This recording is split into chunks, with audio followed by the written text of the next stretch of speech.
This episode is brought to you by Indeed.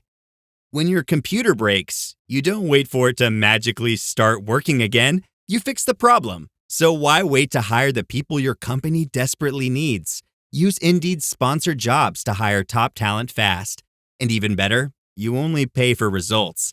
There's no need to wait. Speed up your hiring with a $75 sponsored job credit at Indeed.com/podcast. Terms and conditions apply.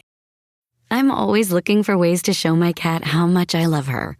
And with Fancy Feast gems, I can pamper her whenever I want with a savory gravy on top of a gourmet mousse pâté. The pyramid shape makes serving simple, so all I have to do is peel and plate to make mealtime feel extra fancy. And with 2 entrees in every pack, it's easy to turn every day into the extraordinary. Fancy Feast gems.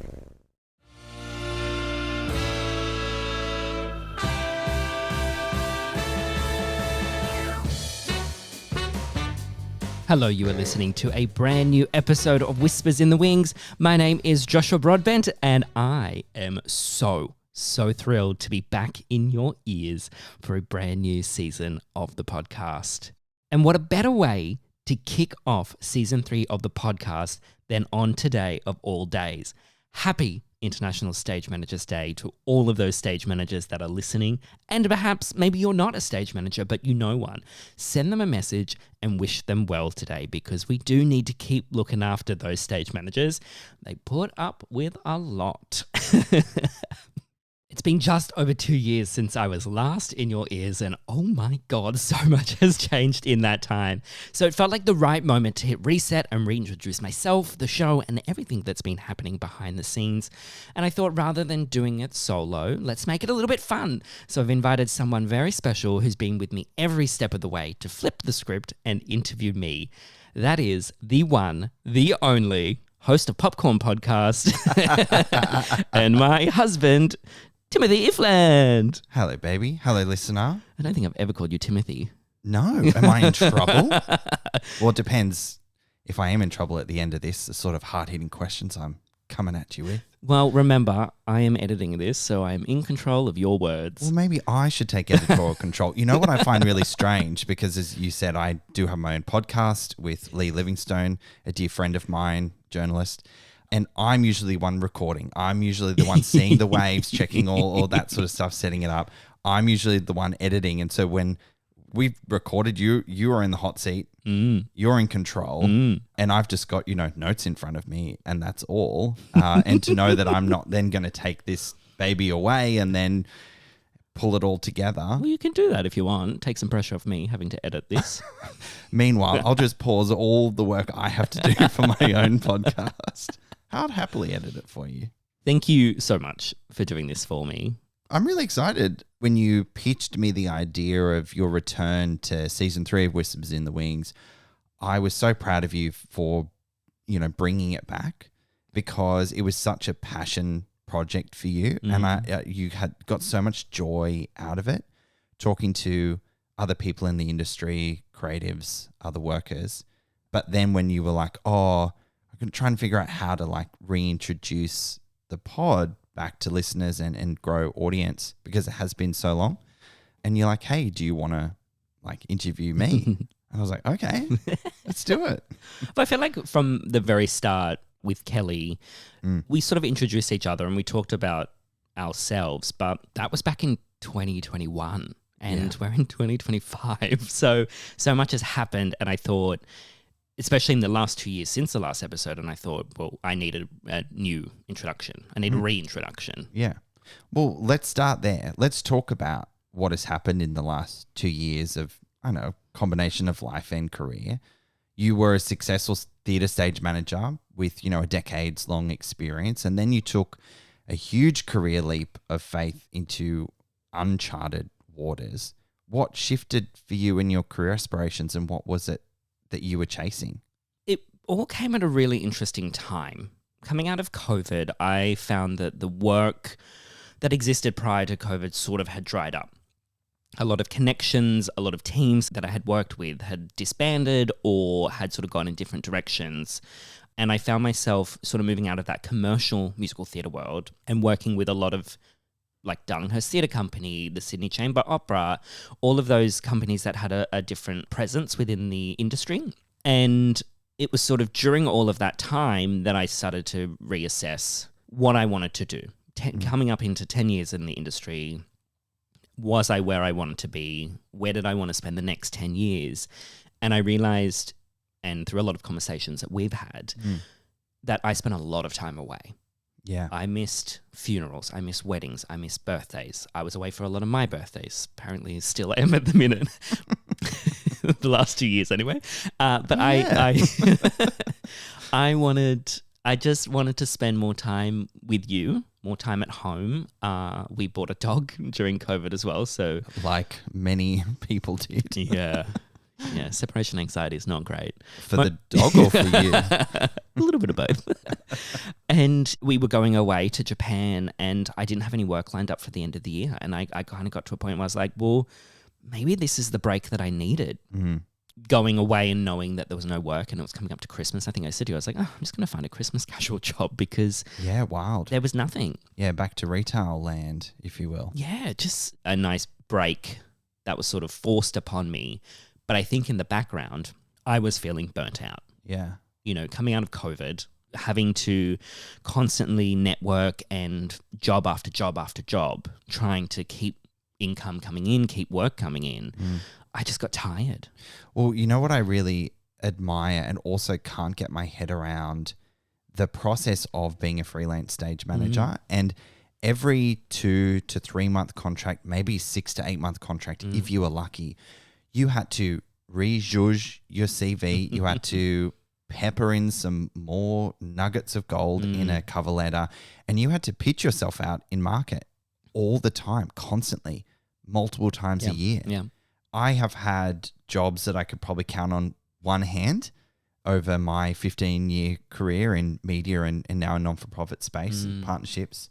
And my God, it takes such a mental toll, and you have to shift focus to a part of yourself that you're not used to doing because you get comfortable in the BAU, but then you have to get comfortable with the uncomfortable. So it's actually crazy. Like, we've had this conversation and talked about this sort of stuff for a long time, but meanwhile, I can't believe that we're in Japan 2 years ago. That's blowing my mind. Take me back. Take me back. But yeah, that was a real crossroads. Now, I guess with that, what happened when we came back from that holiday, you kind of took a sideways / backwards step to move forward. Was it scary to do that? Absolutely. I think moving into that production administrator role with Opera Australia, leaving sort of stage management behind, knowing that, you know, it's always there. I can always jump back, but going to 9 to 5, Monday to Friday, office life, you know, taking a big leap in going backwards to go forwards. I think I knew that in order to take a step into sort of producing or into a production company office environment, I was going to have to go backwards before I could go forwards. Yeah.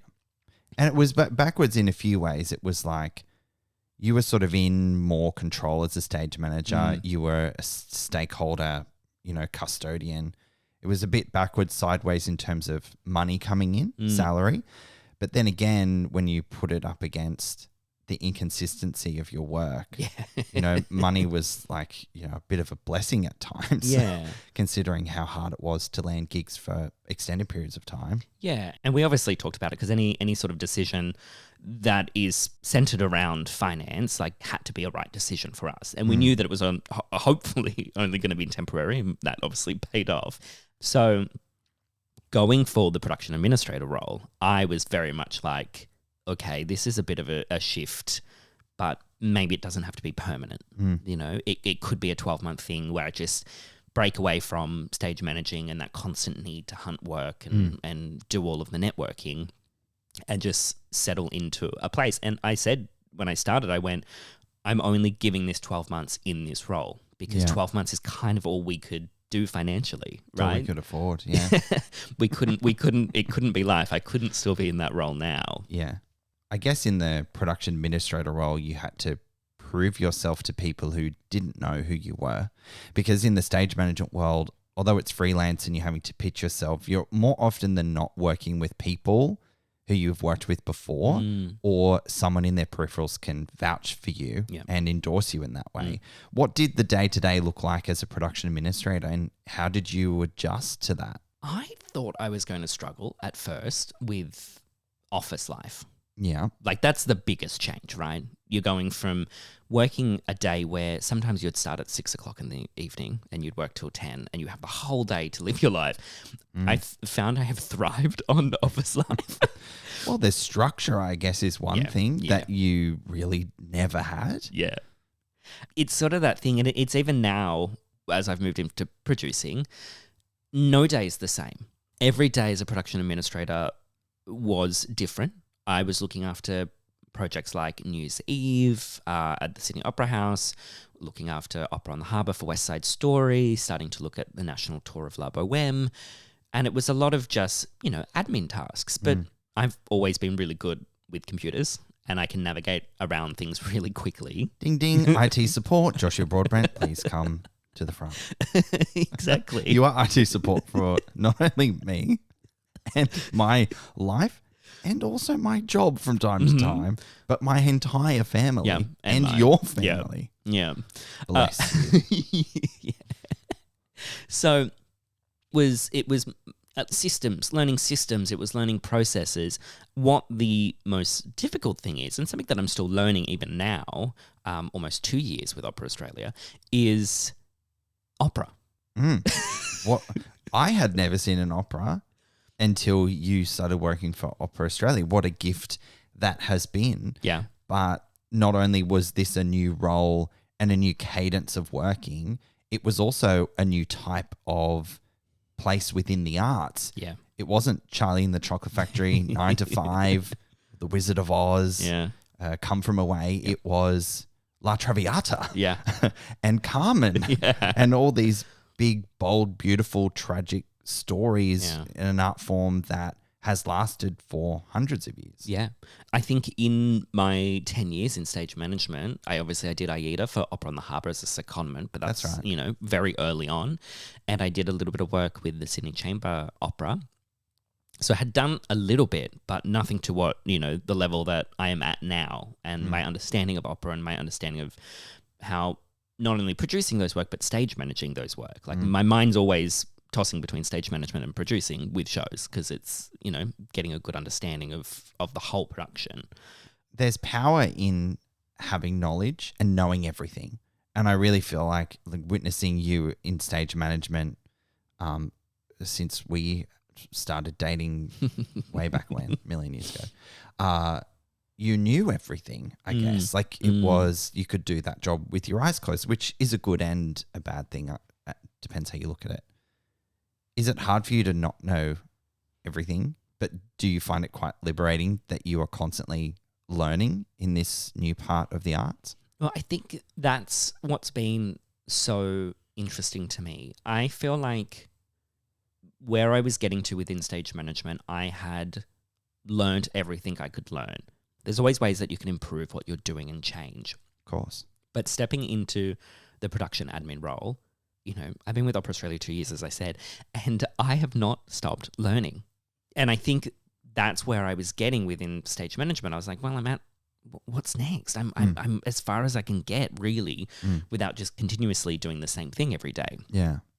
So what I'm finding now is, I'm learning and I'm still learning, and there's things that I still have to learn, and that's really exciting. Let's talk about your baptism of fire, which was 5 months in to working at Opera Australia as a production administrator. Yeah. 5 months in, you got promoted to an associate producer, which I knew you would get there.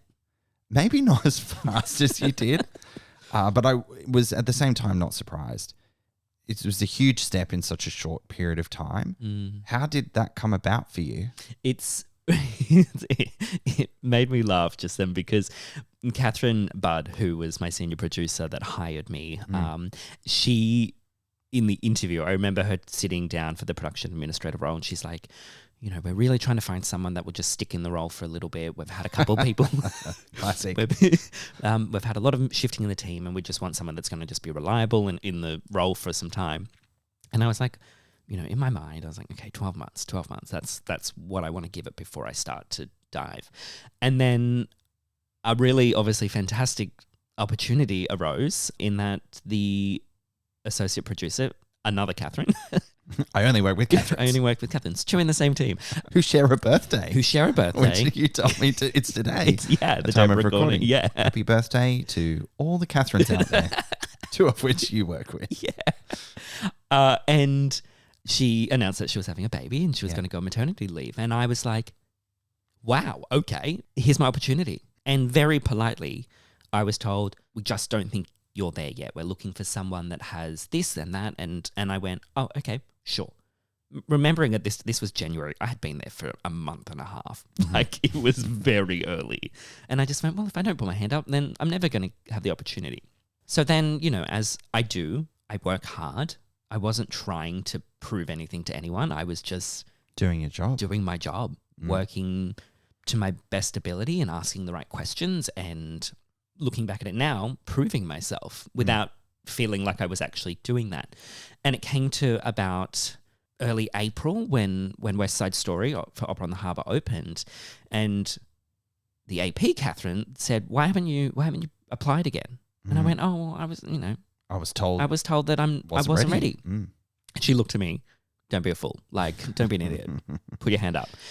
So on the last day of like applications or interviews, I can't remember, I emailed my senior producer and I was like, if I don't do this, if I don't put my hand up again, I'm just going to, really regret it.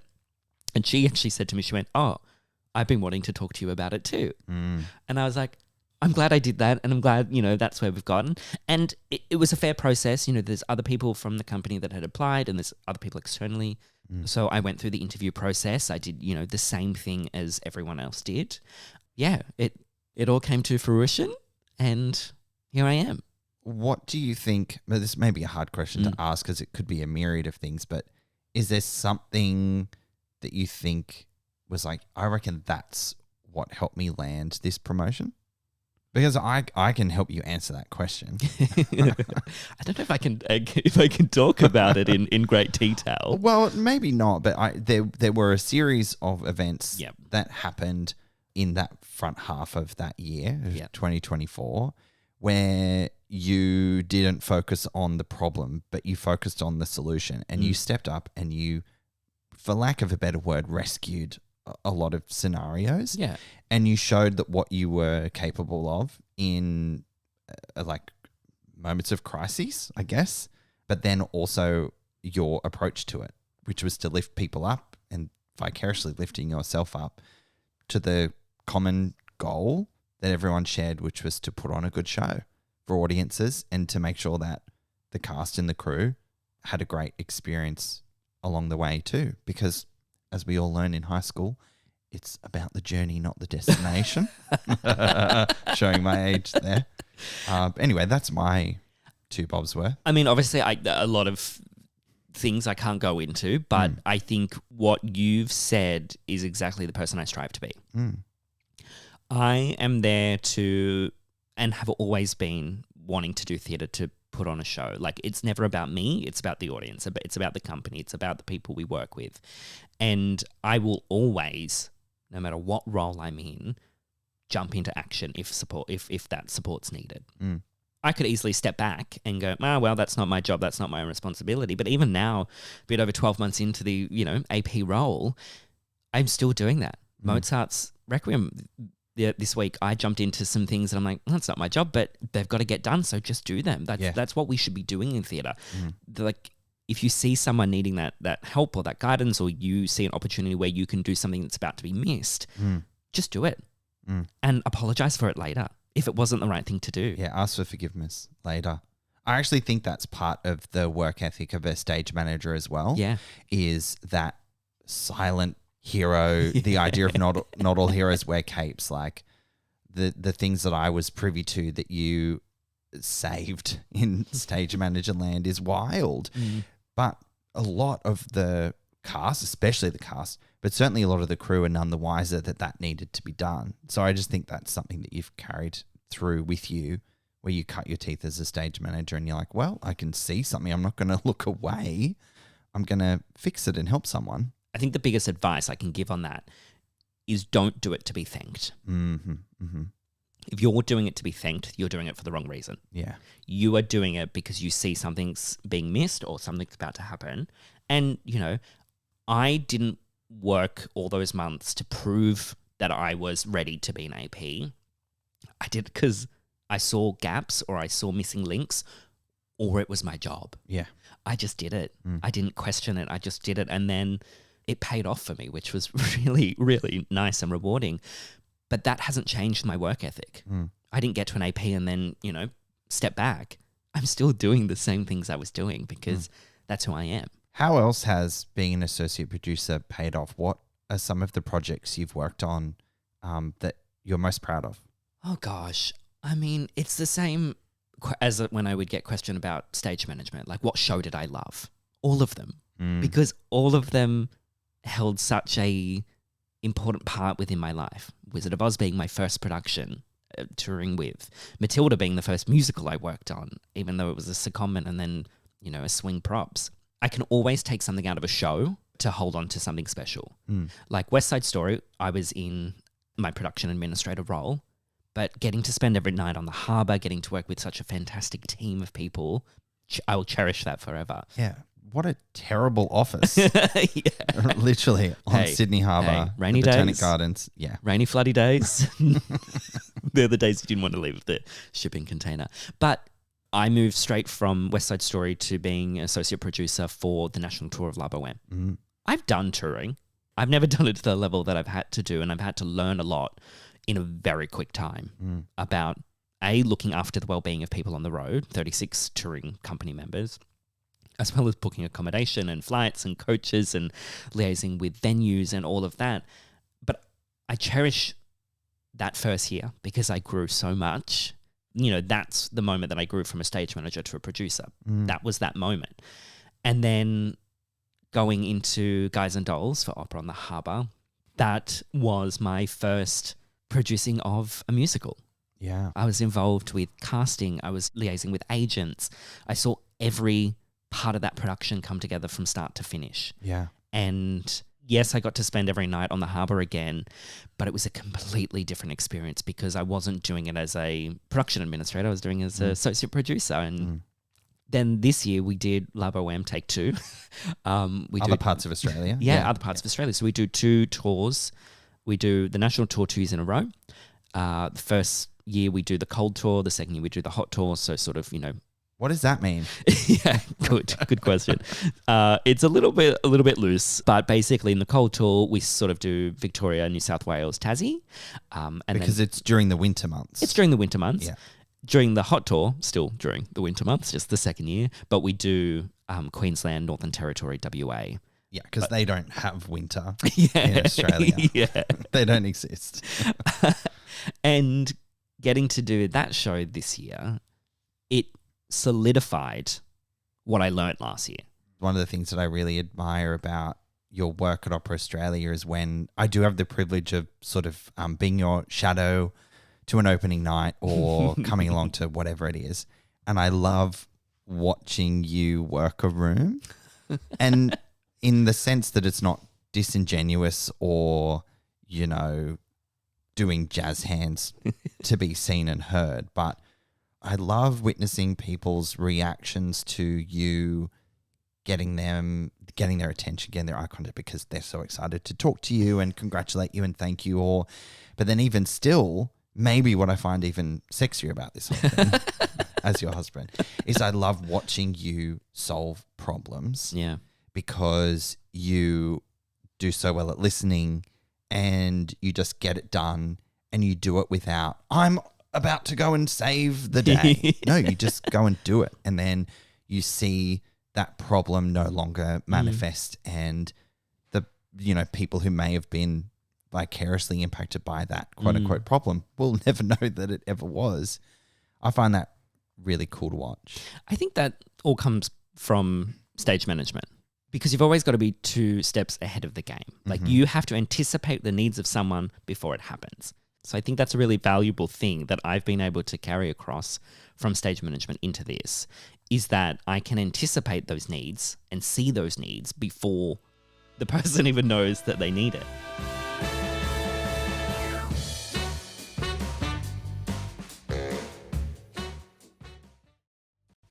Wish you could become a morning person? You know the type, up before the sun, early morning runs, first one to the office with donuts and a smile. How do they do it? Easy. With the new Galaxy Watch 8, sleep tracking and personalized insights from Samsung Health help you improve so you can wake up to a whole new you. One who, dare I say it, skips the snooze? It's possible. Train your sleep with Galaxy Watch 8. Learn more at Samsung.com. Requires compatible Samsung Galaxy phone, Samsung Health app, and Samsung account. This episode is brought to you by Nespresso and Samra Origins by the Weekend Coffee Collection. Introducing Samra Origins. My collaboration with Nespresso is a connection to my roots, to my mother, Samra. Coffee that hits the right notes. It transports you. Crafted with unique notes and bold, soaring flavors. Experience a taste that moves you. Nespresso and Samra Origins. Discover more at Nespresso.com.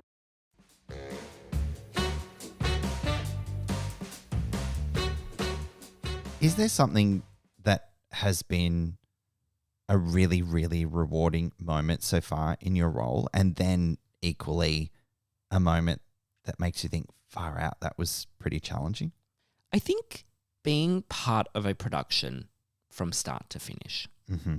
Obviously, working in stage management and in theatre, You swan in and swan out. you sort of swan in and swan out. Like, you don't see the months of prep that go into planning something and all those layers. You arrive, 3 days before rehearsal start, you pull together some things, you rehearse it, and then you finish up. But there's still months of work that happens after.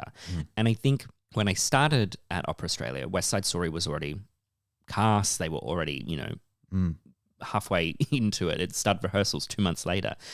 And sort of the same thing with the national tour. It had already been put in motion. Whereas once Guys and Dolls started, I was there from the start. Day dot. I saw, from the minute they went, this is what we're doing. And there was other shows that they were tossing between. So I saw Decisions being made. Yeah. And then I was there from the start, putting all the information together, auditioning, having marketing meetings, having set design meetings, all of those things. I was involved in every one of those meetings. Some of those I may not have had input into the conversation because as an associate producer, you sit at a different level. So not every decision is mine, but at least I was a part of the conversation and You were across and aware of every moving piece. and that's so important because, the whole job as an associate is you're an associate to the producer. Yeah. So you need to be able to, if they're not there, act on things and be confident in that decision making.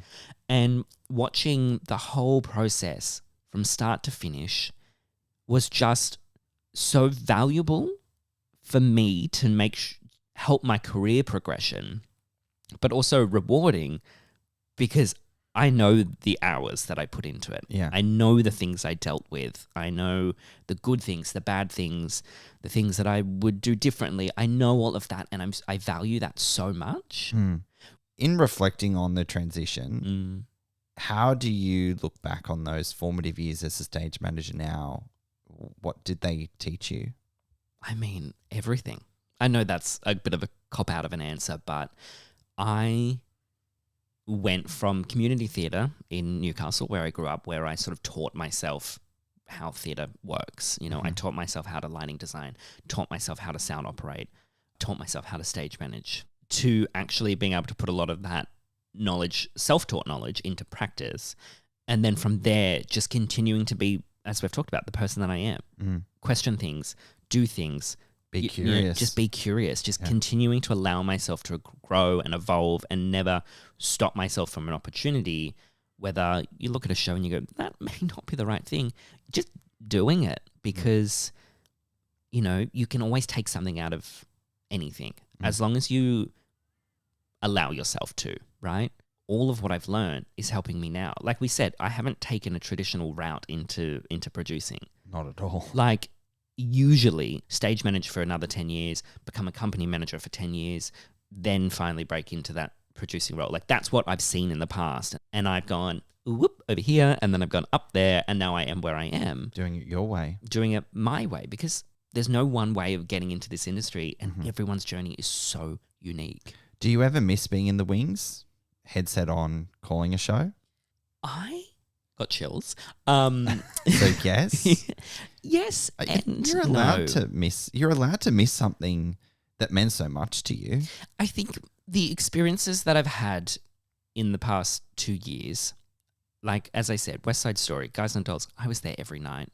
I was watching the show every night from a different perspective, but I still got to be a part of that live theatre rather than just being in the office. Yeah.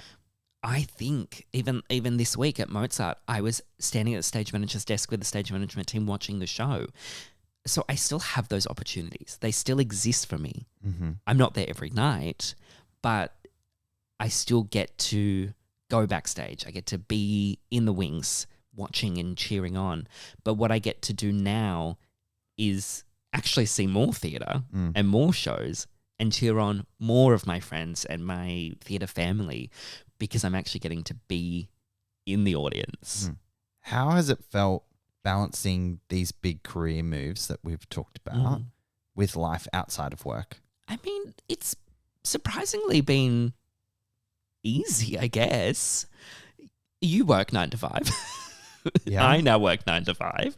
So we can spend the evenings and the weekends together. There's still times where I have to travel for work. Our national tour often opens somewhere that's not in Sydney, or, you know, our Canberra gala we're doing next week. I'm going to Canberra. I'm going to Canberra. So, you know, there's a little bit of travel still involved, but nowhere near as much as travel as I was doing in the past. No, because it was months at a time. Months.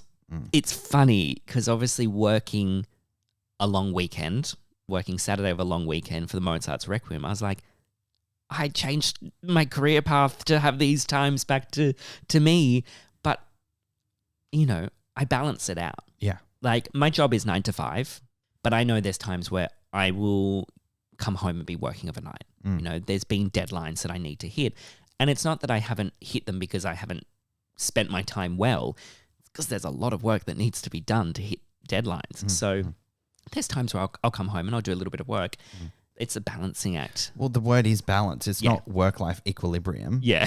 Like it is a balance, and the scales do shift up and down. I just think that where you were, where we were in our relationship in terms of our physical geography to each other was so out of whack. Yep. And so for me personally, I appreciate this career move, but I also travel for work and I'm also out a lot during the week, going to screenings and premieres and events and such like. But at least we see each other every day where we didn't have that. Yeah. So I think it's the balance of carving out time for yourself and each other, which has changed. Yeah. All right, babe. What's next for you? What do you reckon? As in, where do I see myself in 5-10 years? Or Go on. Ask yourself the question, what am I doing here? It's always been this thing in my journey in stage management of, okay, I want to be an ASM for this long. Okay, I want to move into DSMing, which I kind of skipped over. Do you want to explain what DSMing is? Because it kind of sounds a bit naughty to the untrained ear. Hopefully most of the listeners would know, but it's a deputy stage manager, so assistant to a deputy, which I kind of skipped over. Those COVID years was where I was making that move, and then coming out of COVID, went straight into stage management, a stage manager, I should say. And then now that I'm in this AP role, I know there's so much more for me to learn. Like, I am learning so much about opera. Like, I transitioned from our major projects team, so looking after Opera on the Harbour, into the opera team. So I've got new things like the Requiem and our Canberra Gala, all these different events that we do that I look after, as well as the national tour. And knowing this coming year's national tour is a new production, a revival of an old production, but a new production of of cast and crew and travel and all of that. Can you announce or share what it is? Oh, Don Giovanni. Don yes. Giovanni, Yes. So we last did Don Giovanni in 2011, 2012, I believe. So it's been a while. It's a different tour route. It's a different venues that we're liaising with. It's all those things. So in sort of, saying all of that, I'm so happy where I am right now. My brain has not even thought about what's next, like stepping up into, a senior producer or an executive. Like, I am so happy where I am. How good is that, though? Yeah. That you can just exist in the moment and do what needs to be done and nurture talent around you, nurture your own talent without being distracted by the future. Yeah. Because it's very tempting to ask, what if? What if in the next 5 years I am a senior producer? What would that mean? Yeah. But what if you just focused on what you're doing today? Yep. And then when tomorrow comes around, do it then.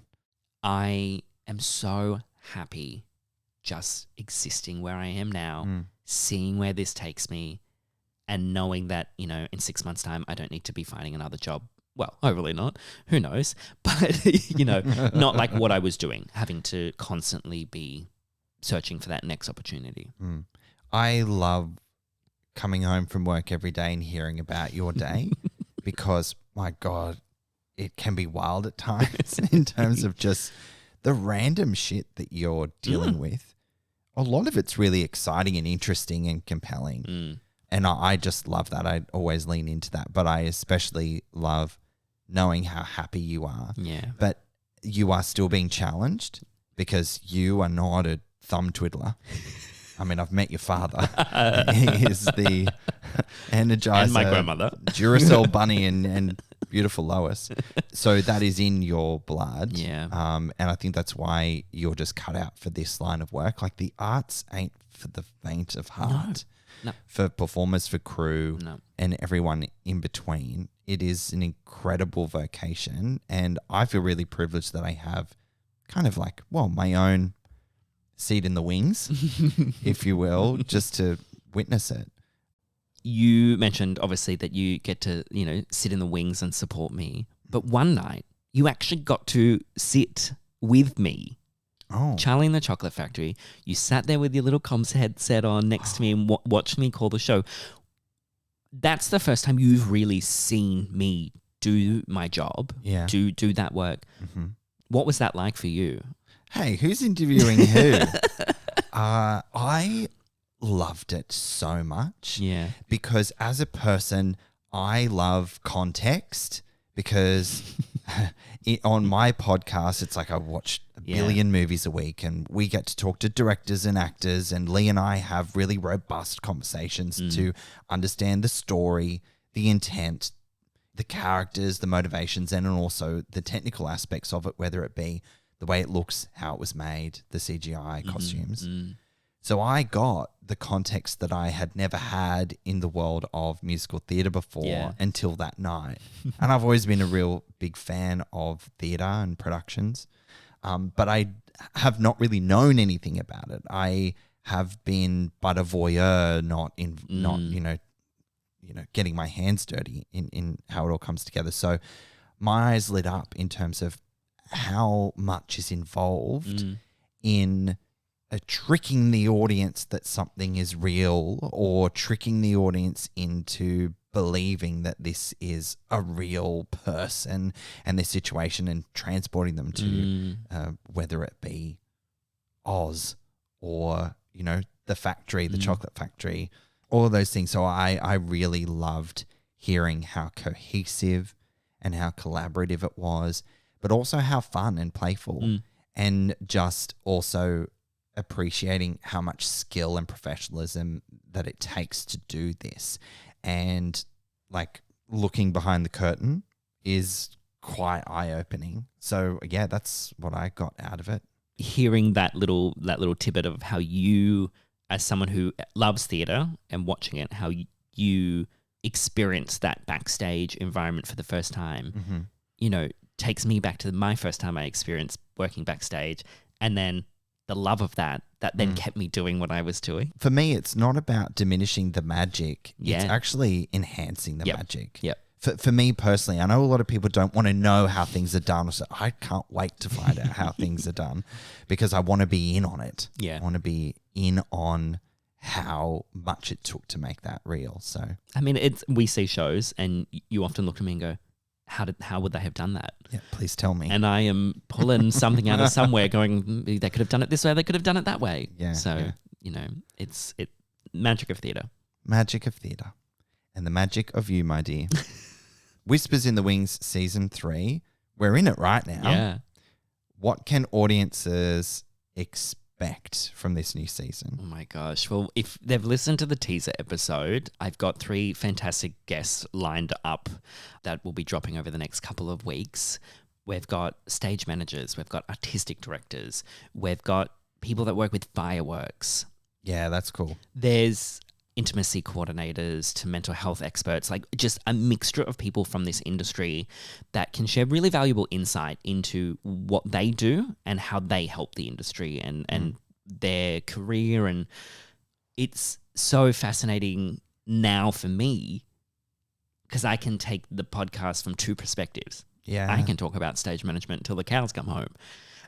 And now I can talk about producing. You know, very, very start of this podcast was to talk about stage management. But in order to do stage management, you need to understand every aspect of this industry. And that's the same for what I'm doing now for producing. Yeah. You need to understand it. It's so important to get a cross-section of how the world of the arts comes together, like how the sausage is made, so to speak. Just like your career has evolved and continues to evolve, the podcast is. And I know what you have in store. You've given us a little tease. I can't wait to listen myself because I've kind of been listening from outside the room. You've been talking to these people. listening in the wings. I've been listening in the wings. Very one-sided conversation because I can't hear them. Now you know what it feels like when you record. That's true. Well, babe, this has been fun. Thank you. Thanks for asking me to have a chat. I don't know. This is usually we've got I did suggest that we had some wine, but we're all out. This ain't a Dan Murphy's in our fridge, sadly. But usually we're having this conversation over a meal at the end of the day. But this is nice to put it in a way that we can then share our daily sort of conversations with your listener, which is really nice. I'm really proud of you. I love you. Thank you. I love you. And I've been planning this return for so long, and I keep saying to you, I know. I'm coming back. I'm going to do it. And I finally just said, just do it. And I knew for so long that I wanted you to help me with this first episode because, you know, I can sit here and talk about myself. How boring would that be? Just one-sided conversation, as you mentioned. We've been together 11 years. You know who I am. That entire time I've been working in this industry. So you've experienced it all. You've experienced it through me. And I thought who better to help bring out those best parts than, you know, someone that has been there with me every step of the way. So it's like my dad always used to say when each of us did the HSE, he'd be like, yeah, I've done the HSE 5 times now.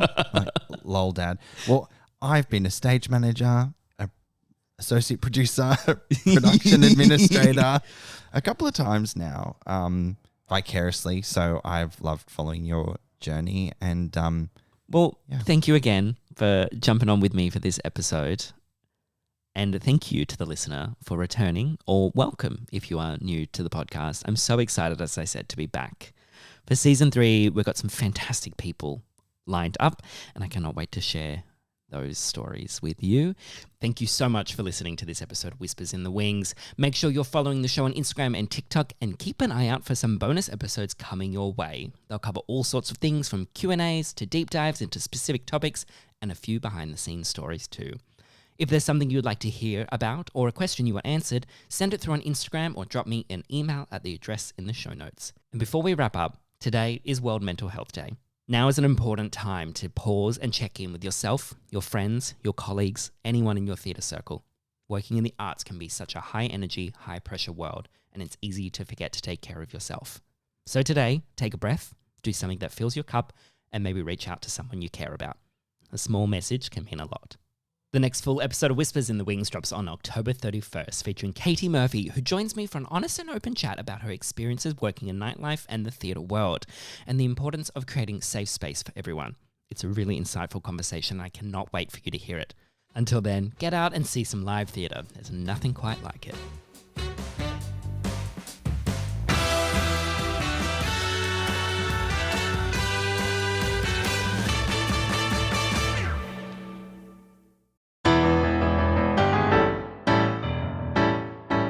Hi, this is Carrie Butler. Welcome to Breaking Broadway, an insider's guide to making it on Broadway. I get to meet a lot of aspiring performers at the stage door and through social media, and their biggest question is, how do I make it on Broadway? Well, lean in. I am going to give you the answer. There is no one answer. Everyone's journey is different. It's not something I can answer in one DM, and that is why I started this podcast. I'm going to give you tips from all different kinds of professionals, insider tips to help you find your way. So put on your dance belts, people. Here we go.